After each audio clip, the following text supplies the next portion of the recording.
Are you an NRL fantasy coach looking for the hottest buys of round 14 to get you through this origin period? I've got the juice, and I'm telling you, it's worth the squeeze. Let's get right into it here. Longy here from the Casual Athlete and Zero Tackle, bringing you the top buys for round 14.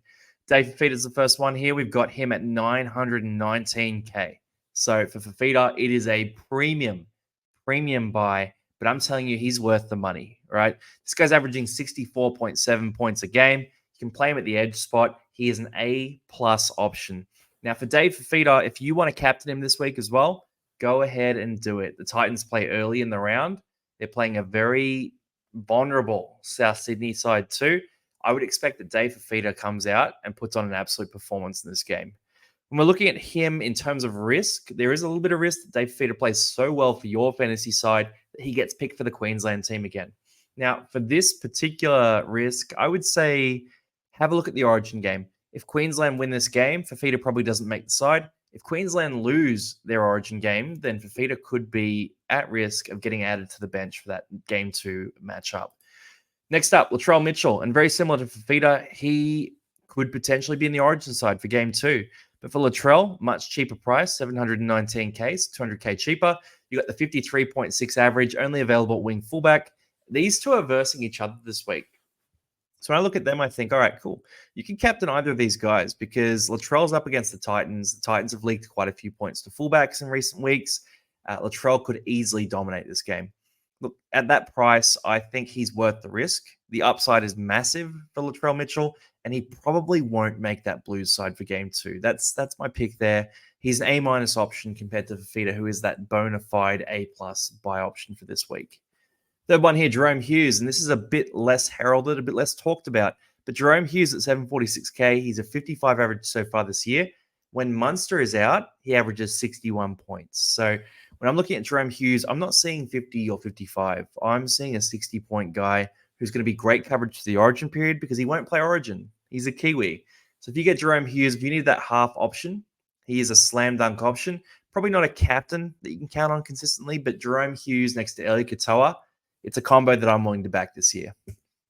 Fourth guy here, Keon Kaloamatangi, and this guy's been on fire very, very, very recently. So he was named to start at lock against Parramatta.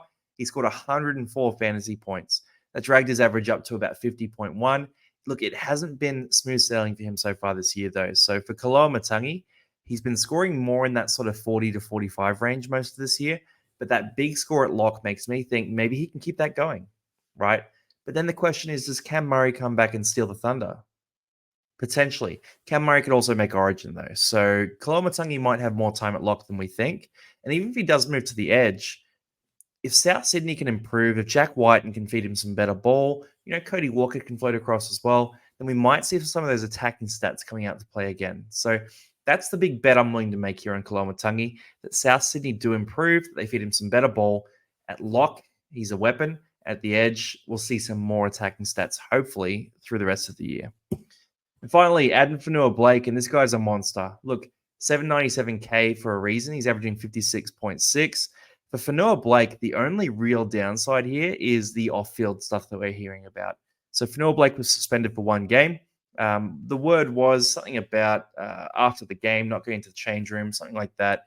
Look, I'm not here to report on all that. What I'm here to talk about is that he's a bona fide gun for fantasy. But if these rumblings are coming true, if he is unhappy at the Warriors, if he's going to look for a release at some point, that's going to really stuff him up for fantasy. So I put him as a B grade. The upside's there. The consistency's there. He has a fantasy pedigree like no one else. But the risk of the off-field stuff is what's scaring me a bit there. So if you need a mid, you want to take the gamble on Fanua-Blake, he should produce for you. That's top 5 buys for this week, round 14, brought to you by Longy, obviously, from the Casual Athlete, but also Zero Tackle. Now bringing you fantasy content. Hopefully you enjoyed it. Good luck this week and make the right move.